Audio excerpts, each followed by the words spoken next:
کیا آپ خاندان کی نفسیات سے واقف ہیں؟ آج ہم مرے بھون اور خاندان کی نفسیات کے حوالے سے گفتگو کریں گے۔ Murray Bowen and the family school of system. انسانی نفسیات کے رازوں کی پہلی 3 ویڈیوز میں ہم نے فرائیڈ اور ینگ کی انفرادی نفسیات اور چوتھی قسم میں سیلون کے 2 انسانوں کے رشتوں کی نفسیات پر تبادلہ خیال کیا۔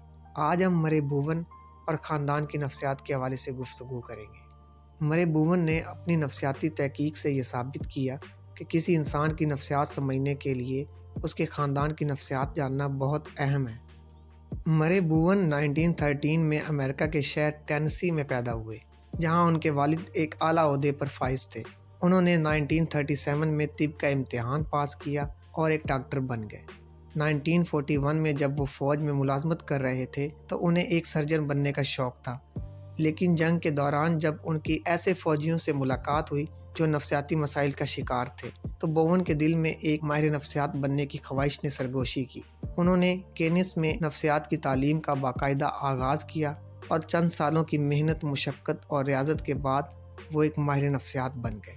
بھون نے 1954 سے 1959 تک امریکہ کے نیشنل انسٹی ٹیوٹ کے ساتھ خاندانوں کی نفسیات پر تحقیق کی اور اس تحقیق کی بنیاد پر خاندانی نظام کا ایک نظریہ پیش کیا جو بہت مقبول ہوا۔ اب وہ نظریہ ان کے نام کے حوالے سے بھون فیملی تھیوری کہلاتا ہے۔ بھون نے اپنی تحقیق کے لیے بہت سے گھر کرائے پر لیے اور ان گھروں میں شیزوفرینیا کے مریضوں کو داخل کرنے کی بجائے اس کے سارے خاندان کو داخل کیا، جن میں ماں باپ، نانی نانا کے ساتھ پالتو جانور بھی شامل تھے، اور انہیں وہاں کئی ہفتوں تک رکھا۔ اس دوران انہوں نے نفسیاتی مسائل رکھنے والے خاندانوں کے باہمی رشتوں کا نفسیاتی مطالعہ اور تجزیہ کیا۔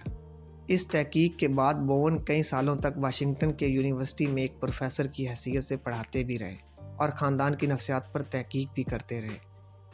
میں اس ویڈیو میں بھون کے بہت سے پیچیدہ اور گہرے نظریات میں سے صرف 3 خیالات کو آسان لفظوں میں سمجھانے کی کوشش کروں گا تاکہ آپ کو ان کی سوچ کی گہرائی اور انسانی نفسیات کی بصیرتوں کا اندازہ ہو سکے۔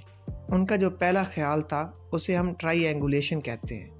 بھون کا خیال تھا کہ انسانی رشتوں کی اکائی 2 انسان نہیں 3 انسان ہیں۔ جب 2 انسانوں کے رشتے میں پریشانی ایک حد سے زیادہ بڑھ جاتی ہے اور مسئلہ پیدا ہونے لگتا ہے تو ان میں سے ایک اس پریشانی اور مسائل کو کم کرنے کے لیے کسی تیسرے انسان کے پاس جاتا ہے اور شکایت کرتا ہے۔ شکایت کرنے سے پریشانی ذرا کم ہو جاتی ہے۔ اس طرح تیسرا انسان نہ چاہتے ہوئے بھی اس تکونی رشتے کا حصہ بن جاتا ہے۔ بھون کا خیال تھا کہ جب کسی شادی شدہ جوڑے میں مسائل بڑھنے لگتے ہیں اور وہ اپنے ازواجی مسائل کو حل نہیں کر پاتے تو بعض دفعہ وہ اپنے ایک بچے کو اس مسئلے میں شامل کر لیتے ہیں۔ وہ بچہ والدین کے لیے وجہ نظام بن جاتا ہے اور نہ چاہتے ہوئے بھی ٹرائی اینگولیٹ ہو جاتا ہے۔ بھون کا خیال تھا کہ بعض دفعہ بچوں کے نفسیاتی مسائل دراصل والدین کے نفسیاتی مسائل کا عکس ہوتے ہیں۔ اپنے موقف اور نظریے کو ثابت کرنے کے لیے انہوں نے نفسیاتی مسائل کا شکار 20 بچوں کے والدین سے ملاقات کی اور ان کی تھراپی کی، اور سب لوگوں کو یہ دیکھ کر حیرانی ہوئی کہ ماں باپ کے علاج سے بچے صحت مند ہو گئے، اگرچہ ان بچوں کی بھون سے ایک بھی ملاقات نہ ہوئی تھی۔